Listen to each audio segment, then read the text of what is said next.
ನಮಸ್ಕಾರ ಸ್ನೇಹಿತರೆ, videos for ಪಬ್ಲಿಕ್ಗೆ ಎಲ್ರಿಗೂ ಸ್ವಾಗತ. ನಾವು ಬೆಳಗ್ಗೆ ಎದ್ದ ತಕ್ಷಣ ನೀರು ಕುಡಿತೀವೋ ಇಲ್ವೋ ಗೊತ್ತಿಲ್ಲ, ಆದರೆ ನಮ್ಮ ಮೊಬೈಲನ್ನು ಓಪನ್ ಮಾಡ್ಕೊಂಡ್ಬಿಟ್ಟು ನಾವು ವಾಟ್ಸಪ್ಪನ್ನು ಓಪನ್ ಮಾಡಿಬಿಟ್ಟು ಯಾರೆಲ್ಲ ಮೆಸೇಜ್ ಮಾಡಿದ್ದಾರೆ ಅನ್ನೋದನ್ನು ನೋಡ್ತೀವಿ. ಸೊ ಅಷ್ಟರ ಮಟ್ಟಿಗೆ ಏನಪ್ಪ ಅಂತಂದರೆ ನಮ್ಮ ಒಂದು ವಾಟ್ಸಪ್ ನಮ್ಮ ಒಂದು ಜೀವನದಲ್ಲಿ ಅಳವಡಿಕೆ ಆಗಿಬಿಟ್ಟಿದೆ.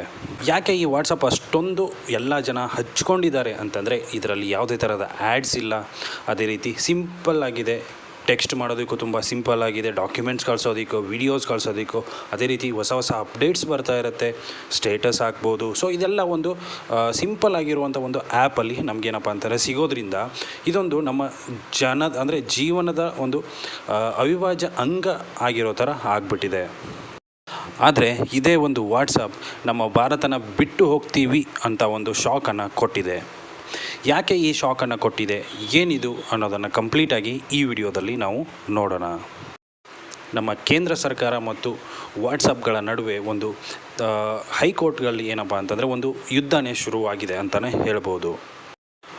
ಹಾಗಾದರೆ ಏನಿದು ಈ ವಿವಾಹ, ಹೈಕೋರ್ಟ್ಗೂ ಮತ್ತು ಅಂದರೆ ನಮ್ಮ ಸರ್ಕಾರಕ್ಕೂ ಮತ್ತು ವಾಟ್ಸಪ್ಗೂ ಏನಿದು ವೈಮನಸ್ಸು ಅನ್ನೋದನ್ನು ಕಂಪ್ಲೀಟಾಗಿ ನಾವು ತಿಳ್ಕೊಳ್ಳೋಣ.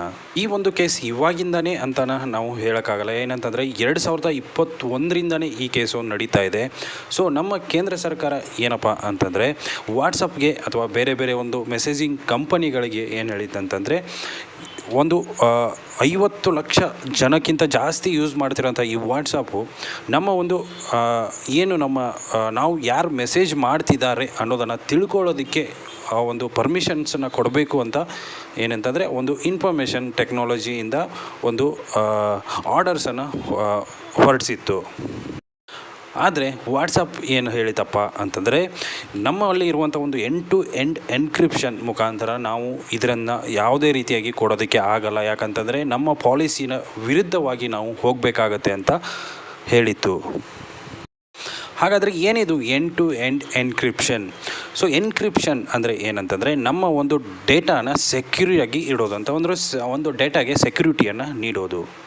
ಅಂದರೆ ನಾವು ಕಳಿಸುವಂಥ ಒಂದು ಟೆಕ್ಸ್ಟ್ ಮೆಸೇಜನ್ನು ಯಾರೇ ಬೇರೆದವರಾಗಲಿ, ಮನುಷ್ಯರಾಗಲಿ, ಮಷಿನ್ಸ್ ಆಗಲಿ, ಯಾರೇ ಆದ್ರೂ ಓದಕ್ಕೆ ಆಗದಿರೋ ಅಂಥ ಒಂದು ಫಾರ್ಮ್ಯಾಟಿಗೆ ಕನ್ವರ್ಟ್ ಮಾಡುವಂಥ ಒಂದು ತಂತ್ರಾಂಶ ಅಂತಲೇ ಹೇಳ್ಬೋದು. ಉದಾಹರಣೆಗೆ ಹೇಳಬೇಕಂತಂದರೆ ನೀವು ಯಾರಿಗಾದ್ರೂ ಒಂದು ಹೈ ಮೆಸೇಜ್ ಅಂತ ಕಳಿಸಿದ್ರಪ್ಪ ಅಂತಂದರೆ ಆ ಮೆಸೇಜ್ ಏನು ಮಾಡುತ್ತೆ, ಒಂದು ಕಂಪ್ಯೂಟರ್ ಅಲ್ಗೋರಿಸಮ್ ಏನು ಮಾಡುತ್ತಪ್ಪ ಅಂತಂದರೆ ಅದನ್ನು ಎನ್ಕ್ರಿಪ್ಟ್ ಮಾಡಿಬಿಟ್ಟು ಯಾರೂ ಓದೋಕ್ಕಾಗದಿರೋ ಅಂತಹ ಒಂದು ಫಾರ್ಮ್ಯಾಟ್ಗೆ ಚೇಂಜ್ ಮಾಡಿಬಿಡುತ್ತೆ. ಅರೆ ನಮಗೆ ಬಂದಿರುವಂಥ ಮೆಸೇಜ್ ಕೂಡ ಅವರು ಏನು ಕಳಿಸಿರ್ತಾರೆ ಅದೇ ಬಂದಿರುತ್ತಲ್ಲ, ಅದು ಹೆಂಗೆ?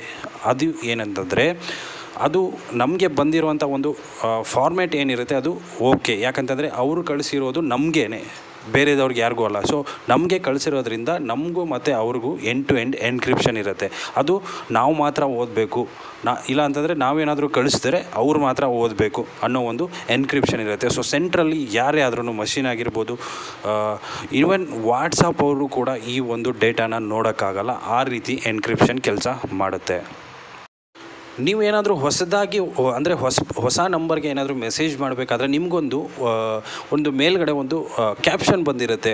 So messages to this chat and calls are now secured with end to end encryption ಅಂತ. ಸೊ ಅದು ಏನಪ್ಪ ಅಂತಂದರೆ ನಮಗೆ ಹೇಳ್ತಾ ಇರೋದು ಏನಂತಂದರೆ ಎಂಡ್ ಟು ಎಂಡ್ ಎನ್ಕ್ರಿಪ್ಷನನ್ನು ನಾವು ಕೊಟ್ಟಿದ್ದೀವಿ, ನಿಮ್ಮ ಮೆಸೇಜನ್ನು ಬೇರೆದವರು ನೋಡೋ ಚಾನ್ಸಸ್ ಇರಲ್ಲ ಅಂತ ತೋರಿಸುತ್ತೆ. ಅರೆ ಈ ಫ್ಯೂಚರ್ ತುಂಬಾ ಒಳ್ಳೆಯದಲ್ಲ. ಹಾಗಂತಂದರೆ ಈ ಒಂದು ಫ್ಯೂಚರ್ಗೆ ಸರ್ಕಾರ ಯಾಕೆ ವಿರುದ್ಧವಾಗಿದೆ? ಯಾಕೆ ಅಂತಂದರೆ ಒಂದು ಫೇಕ್ ನ್ಯೂಸ್ ಅಂತಲೇ ಹೇಳ್ಬೋದು, ಸುಳ್ಳು ಸುದ್ದಿ, ಅದೇ ರೀತಿ ಬೇರೆ ಥರ ಒಂದು ಸ್ಕ್ಯಾಮರ್ಸ್ಗಳು.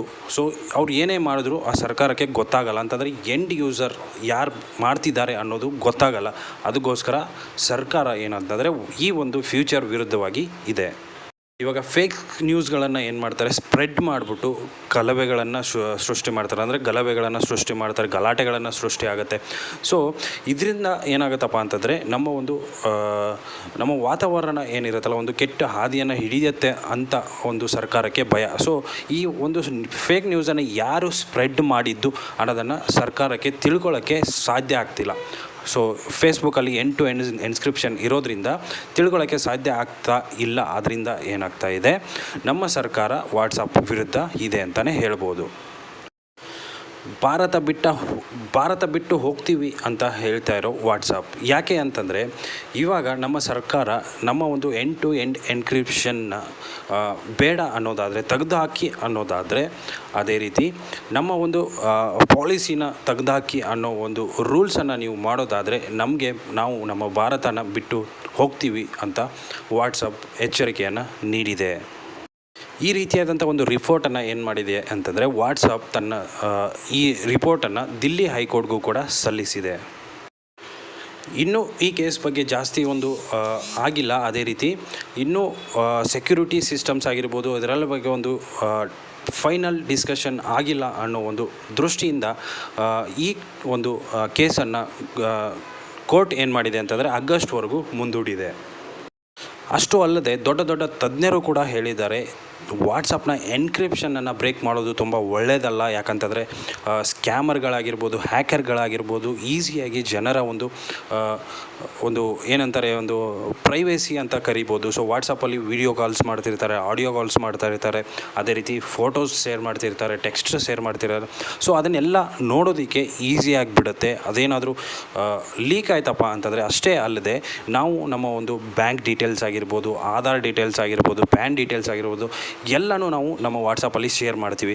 ಸೊ ಈ ರೀತಿ ಶೇರ್ ಮಾಡೋದ್ರಿಂದ ಹ್ಯಾಕರ್ಸ್ಗಳು ಈಸಿಯಾಗಿ ಆ ಒಂದು ಡಾಕ್ಯುಮೆಂಟ್ಸ್ಗಳನ್ನು ಕಲೆಕ್ಟ್ ಮಾಡಿಕೊಂಡು ನಮಗೆ ಏನಪ್ಪ ಅಂತಂದರೆ ಮೋಸ ಮಾಡೋ ಚಾನ್ಸಸ್ ಇರುತ್ತೆ. ಆದ್ದರಿಂದ ಏನು ಮಾಡ್ತಾರೆ, ದೊಡ್ಡ ತಜ್ಞರು ಕೂಡ ಎನ್ಕ್ರಿಪ್ಷನ್ ಇರೋದು ತುಂಬ ಒಂದು ಒಳ್ಳೆಯದು ಅಂತ ಹೇಳಿದ್ದಾರೆ. ಅಷ್ಟೇ ಅಲ್ಲದೆ ಎನ್ಕ್ರಿಪ್ಷನ್ ನಮ್ಮ ಒಂದು ಐಡೆಂಟಿಟಿಗೆ ಏನಂತಂದರೆ ಒಂದು ಸೆಕ್ಯೂರಿಟಿನ ಕೊಡುತ್ತೆ ಅಂತ ದೊಡ್ಡ ತಜ್ಞರು ಏನು ಮಾಡಿದ್ದಾರೆ, ಹೇಳಿದ್ದಾರೆ. ಸ್ನೇಹಿತರೆ, ನಮ್ಮ ಒಂದು ಎನ್ಕ್ರಿಪ್ಷನ್ ಸಿಸ್ಟಮ್ಸಿಂದ ಅಂದರೆ ವಾಟ್ಸಪ್ ಎನ್ಕ್ರಿಪ್ಷನ್ ಸಿಸ್ಟಮ್ಸಿಂದ ಸ್ಕ್ಯಾಮರ್ಸ್ಗಳು ಏನೋ ನಮ್ಮ ಒಂದು ಐಡೆಂಟಿಟಿಯನ್ನು ತೊಗೊಳಕ್ಕೆ ಅಂದರೆ ಕದಿಯೋದಕ್ಕೆ ಆಗ್ತಾಯಿಲ್ಲ, ಓಕೆ. ಆದರೆ ಇದೇ ಒಂದು ಪ್ಲ್ಯಾಟ್ಫಾರ್ಮನ್ನು ಯೂಸ್ ಮಾಡಿಕೊಂಡು ಸ್ಕ್ಯಾಮರ್ಸ್ಗಳು ಏನು ಮಾಡ್ತಿದ್ದಾರೆ, ಲಿಂಕ್ಗಳನ್ನು ಕಳಿಸೋದು. ಸೊ ಅಲ್ಲಿ ಅಷ್ಟು ದುಡ್ಡು ಕಟ್ಟಿ, ಇಷ್ಟು ದುಡ್ಡು ಕಟ್ಟಿ ಅದನ್ನು ಅಂತ ಹೇಳ್ಬಿಟ್ಟು ಏನು ಮಾಡ್ತಿದ್ದಾರೆ, ನಮಗೆಲ್ಲ ಮೋಸ ಮಾಡ್ತಿದ್ದಾರೆ.